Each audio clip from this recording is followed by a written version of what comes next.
Hey everybody, welcome to The Art of Comics. Irashaimase, konbanwa from Ventura, California.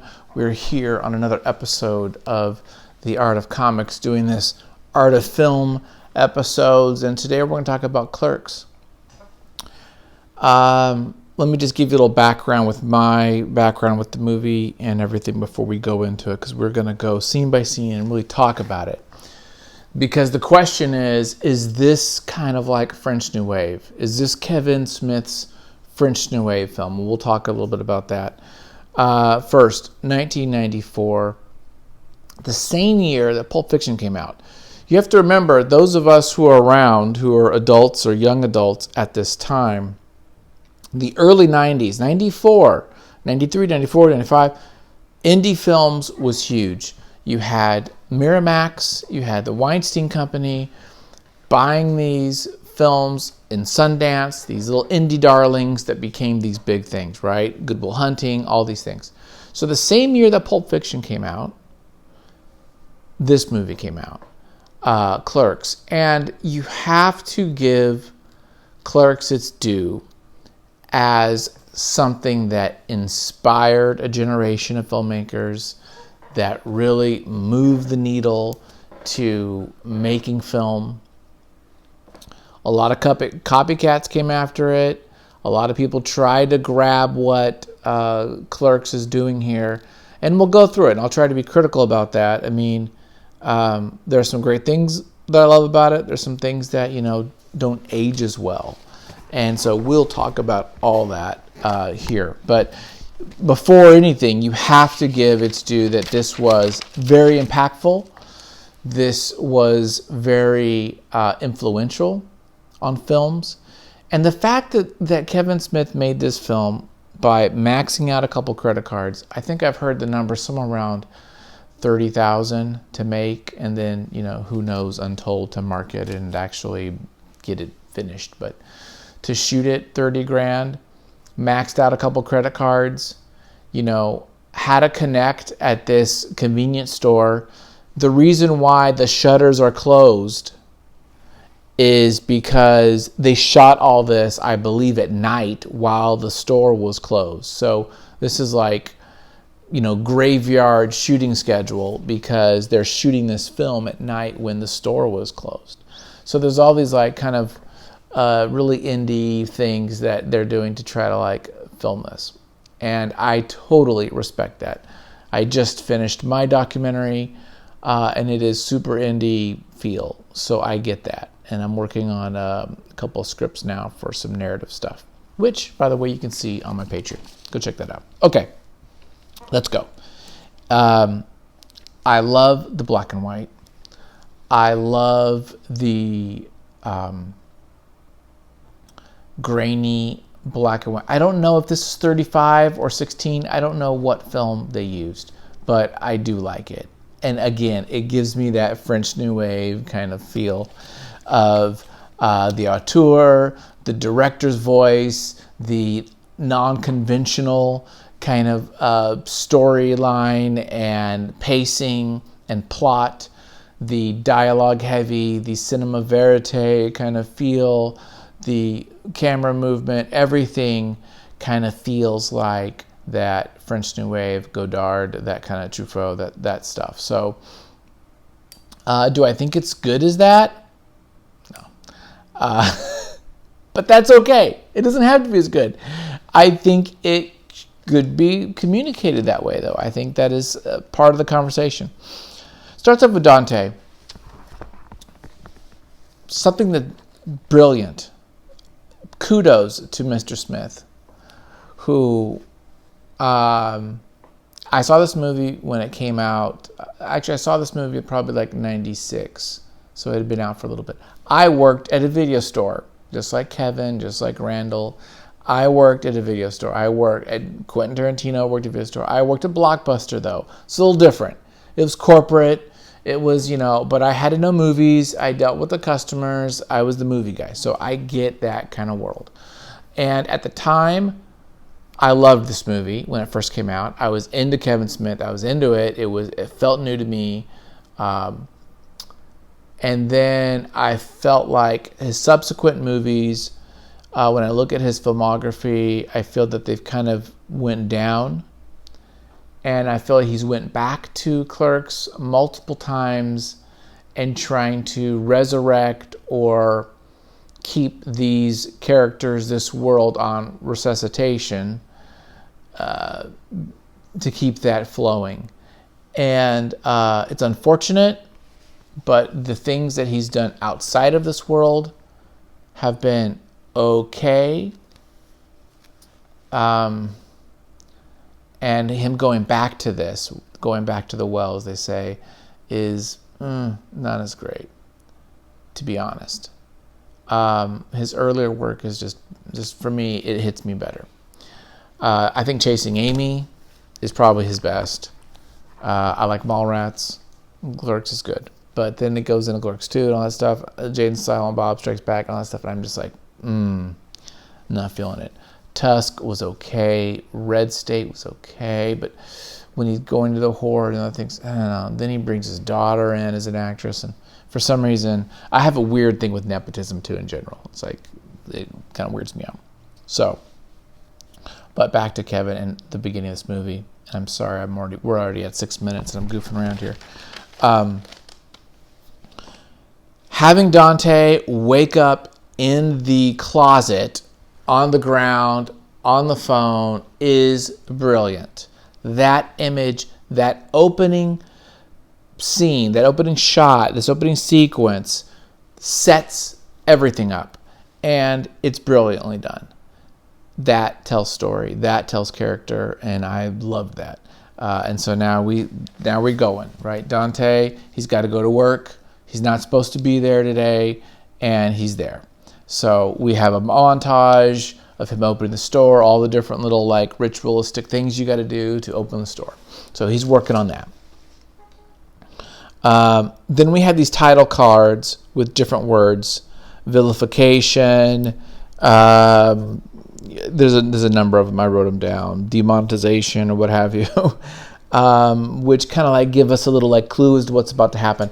This whole film feels like little vignettes, little skits, little vignettes. I mean, this is a bottled show or episode. It's all told in one spot. Very kind of theatrically done. This could be a play.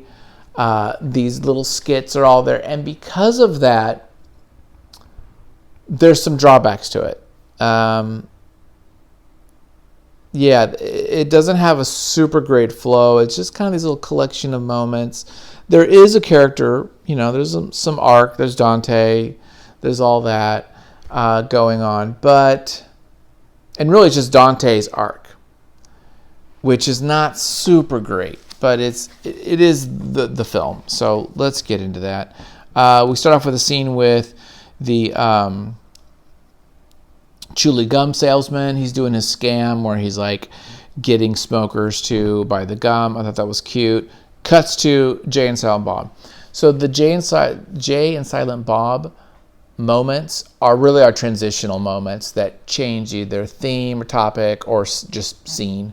And there are these little interstitial moments that are kind of cute and fun, and people love that.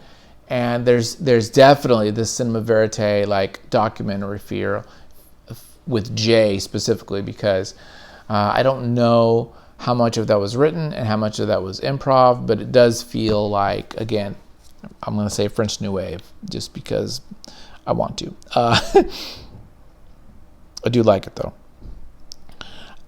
Then we go back to the salesman scene. This is, again, I really like the way this started out. I like the way it goes. It gives a little cheesy though with the introduction of Veronica. She's up on some tabletop or something doing the fire extinguisher, and it just felt like her introduction of a character. Yeah, we get it. She's like no nonsense, bull by the horns, smart, erudite, cool chick who Dante should love because she does all these things for him. But for some reason, it just felt a little cheesy. And there are these kind of slapstick moments where it's a comedy, right? So there's comedy in here. We gotta, respect the comedy. But for some reason, some of it doesn't fit for me. It doesn't nail me quite the way I want it to. That's just my kind of take on her and the introduction to her. Then we have the scene where he's painting her nails. I thought this was interesting because I felt like it was almost a gender or a switch in gender role there. It is kind of a feminine thing. It is an intimate thing that he's doing with her. So it does show a lot of comfortability, intimacy, and I do like that.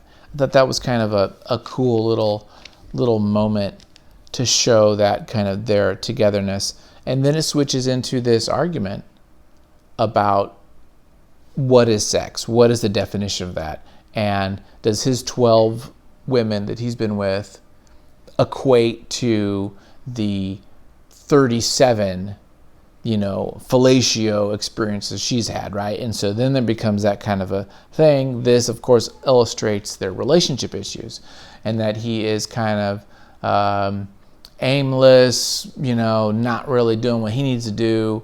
And she is kind of a go-getter. She's in college. She's kind of working at it. So you see the tension there, and that kind of builds into that. Title card, Randall. Randall's character, we know he works at the video store right next to it. He's the cool guy. He's cool. He's laid back. He's chill. He's cool.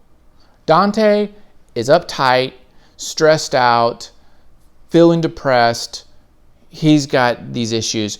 Randall, it's like he's just so cool. He's got it all worked out. He is the snarky, sarcastic guy that does the observations, that tells everybody what they're doing wrong, that quotes, some kind of philosophy that tells what's up. Here's the problem.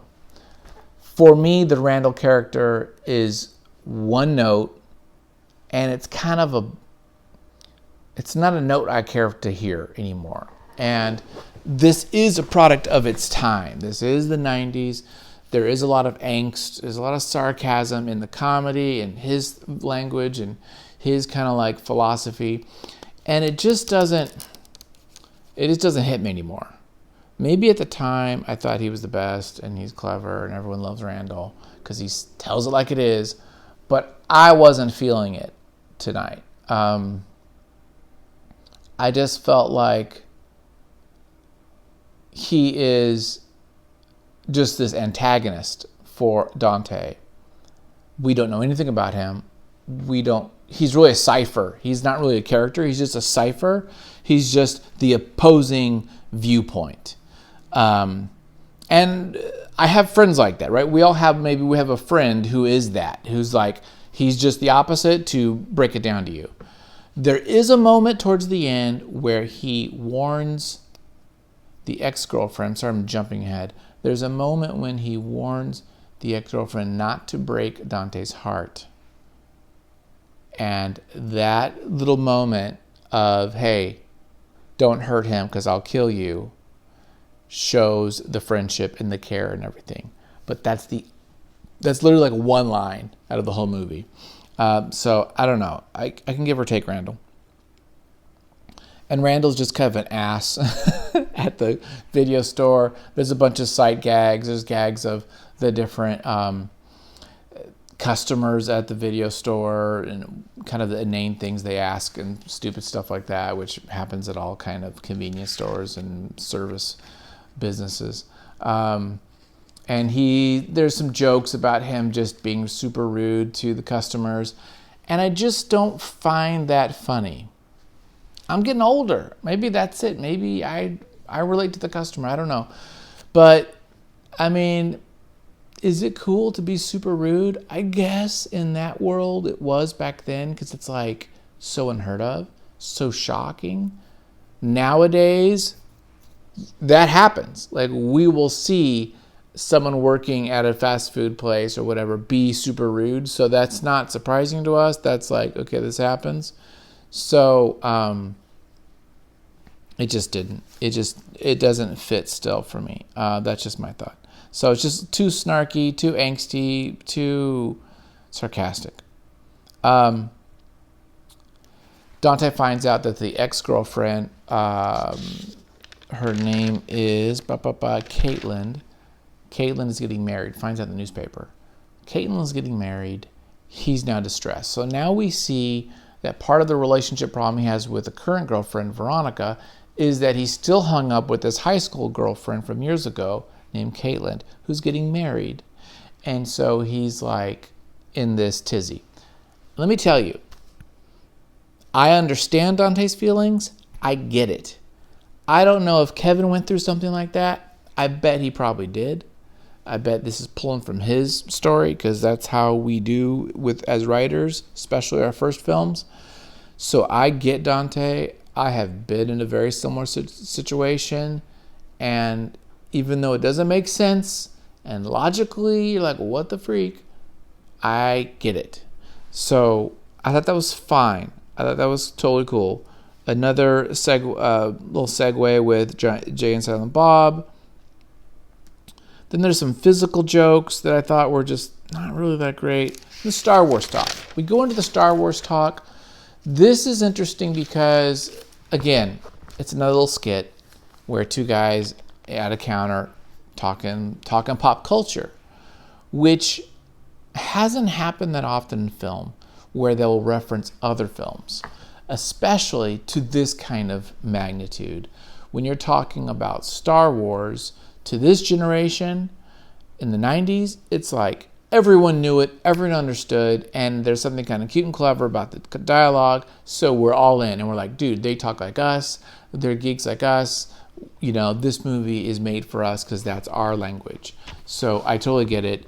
And those little moments of the pop culture stuff, that scene specifically with Star Wars, brought on tons of movies since then, continuing to this day to do that element of setting things in the world, referencing things in this world, pop cultural, stuff like that. So you could blame Smith for any and all of the current films that do that, because that was one of the big ones. I talk about the little skits, the comedic stuff. Some of it's good, some of it's just okay. I do like they then move into, after some of these little vignettes and montages of customers, we have the scene of them playing hockey. I really like this idea. I thought this was a brilliant idea of playing, roller hockey on the roof of the store. And I wish it would have been a little longer, actually. It would have been nice to see a little bit more coverage, but I can imagine it was hard to do and they didn't have time to fart around. But I do love that concept. I thought it was very fresh, unique, and cool. So totally cool, like that scene. After that, then we get the Jewish guy who dies. So, or spoiler, he's gonna Jewish guy comes in, older gentleman, wants to use the restroom, then comes back, wants to get some good toilet paper, then comes back, wants a magazine, a dirty magazine, to read while he's going potty. Brilliant, funny, good. Loved it. There was some great funny bit. There were some funny stuff. It wasn't all bad. Don't get that impression. And then, brilliantly, we forget about him, right? Now, once you've seen the movie once, you're not going to forget. But when you see the movie the first time, you forget about that old guy in the bathroom. Like, we're done. Because after that, they go to the funeral. Then they come back.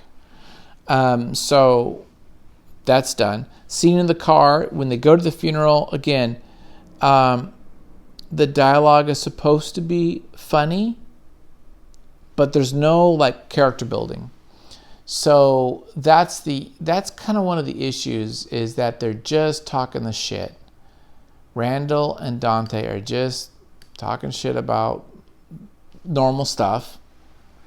And maybe that's kind of fun to watch. That's like, oh, we can watch that. We can enjoy them just talking like people. But it doesn't clue us in on who they are really at all. We don't learn anything about them. They're just talking to talk. So that's, not everything has to be character building, I guess. Music. I would like to learn about the music, how he picked this. A lot of indie rock and punk. I want to know how he got that, how he chose it, because that's fascinating. Some of it was not Dead Kennedys, but it did have a vibe, kind of a Dead Kennedys kind of sound to some of the songs. And so I was just curious about what those bands were and his selection, because that punk sound, that those songs, again, continue to build this idea of angsty, anti-establishment, 90s grunge type thing, right? I mean, that's what this is. That's what this time is that kind of grunge era. Like literally, this is those years. Okay. Next, we have another little scene with the personal trainer guy who actually had sex with one of his ex-girlfriends, which was a fine kind of, I guess, funny little scene. Randall gets keys from Dante through a big exchange to then go to a proper video store, and he's there, and he's like in Shangri-La, and he sees all the beautiful videos there everywhere in the big library. He pulls out a porno, and he's going to use that and watch that with Dante in theory. Again, another Jay and Silent Bob transition. Now, this is where I want to talk about the girlfriend, the ex-girlfriend. We haven't seen Vanessa since the fight about the 37 blowjobs versus the 12 sex. So she's off at school for the day. But Caitlin, the ex-girlfriend, who's getting married, shows up in town and says, "Hey, Dante, I'm not going to marry that guy. I don't want to marry him. I broke up with him because I want to get back with you. I've been thinking about you. We've been talking on the phone for the last couple months, and I want to do this."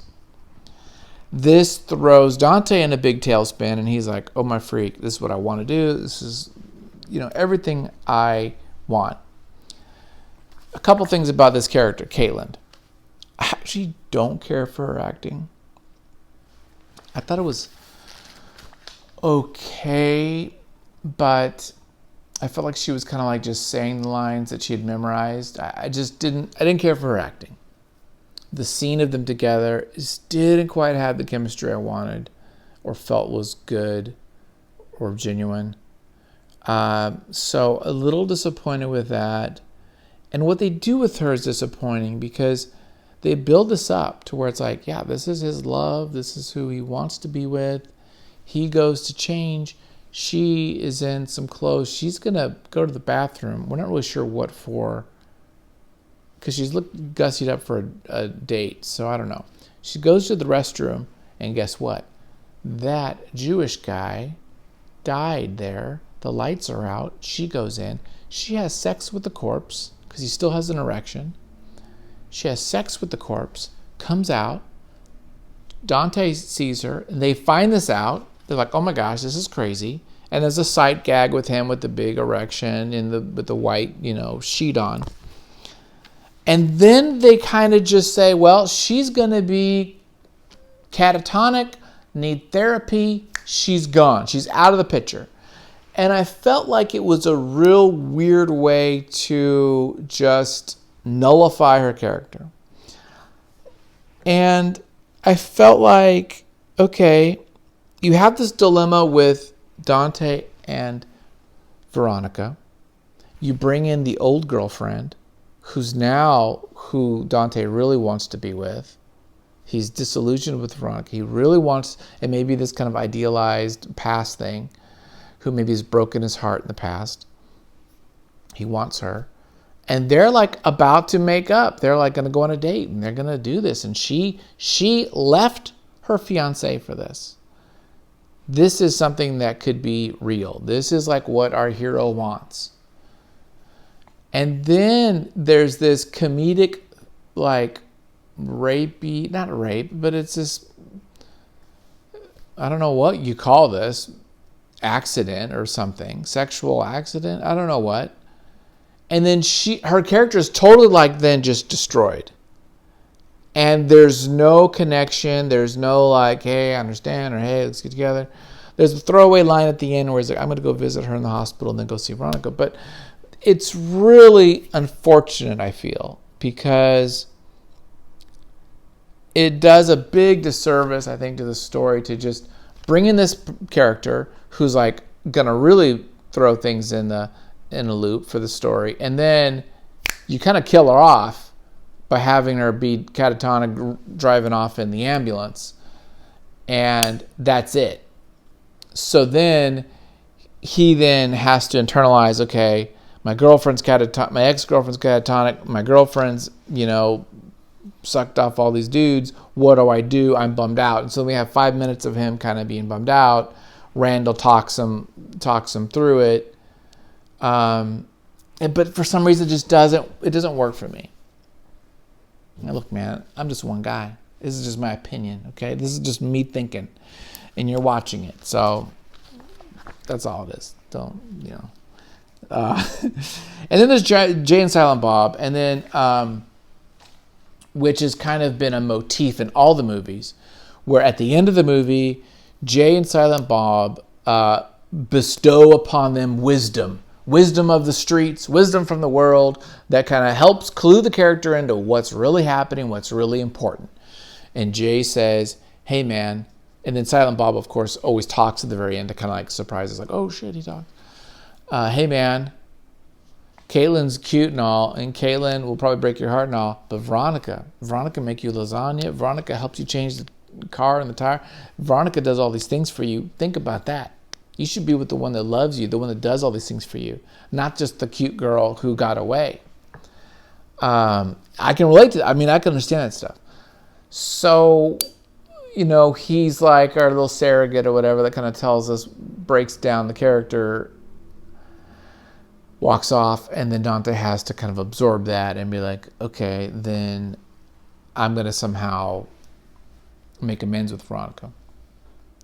Veronica, of course, hears about this potential love-in with the ex-girlfriend from Randall. She's pissed. She, beats on Dante, and they kind of go off fighting. And so we don't know if they're going to patch it up. It does then end with Randall and Dante are kind of like fighting, rough housing in the store. Can they tear shit up? They still are buddies. They're brothers. They love each other.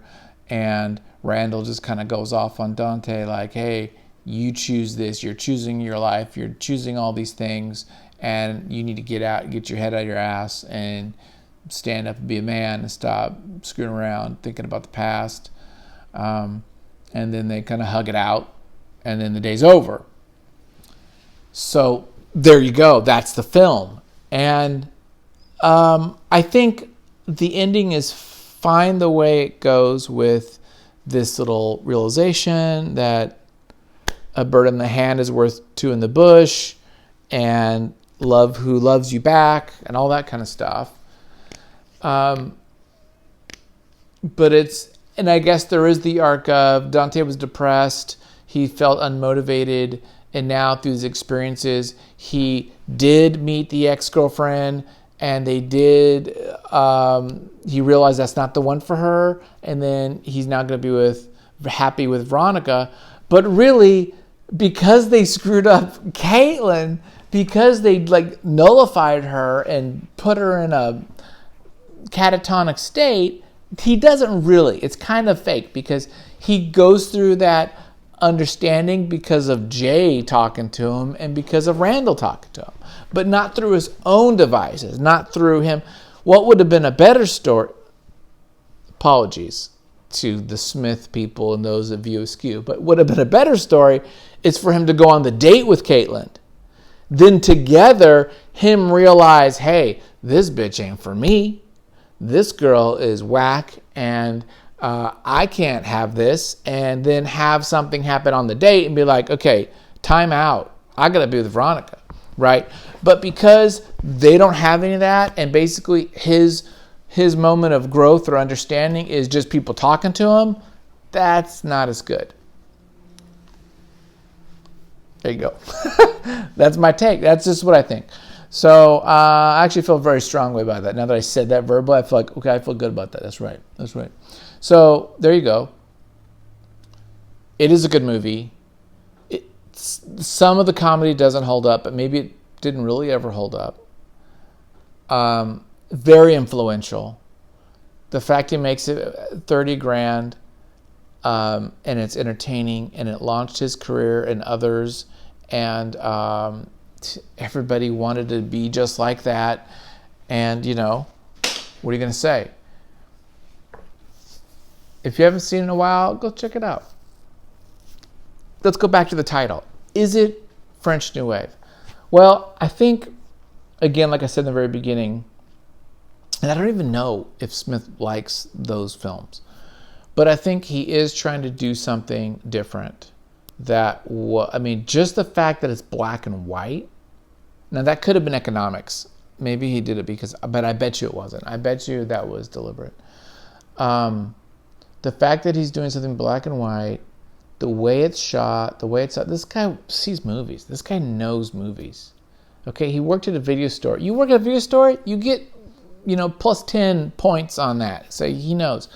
So, he knows what he likes. I think it's very deliberate. I think there's those who could argue that, yeah, it is kind of his homage to French New Wave with the auteur, directors in charge, his vision, not a studio film, not a kind of traditional storyline and plot, and kind of more of a real life flavor. So that feels like that's about right.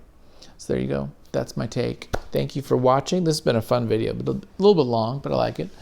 We're going to do some comics too. I've got some new comics. I got some doujinshi, Japanese stuff. I got some American stuff, all kinds of stuff. So check out my Patreon too and see what I'm doing. Thanks for watching. Bye, guys. Good night.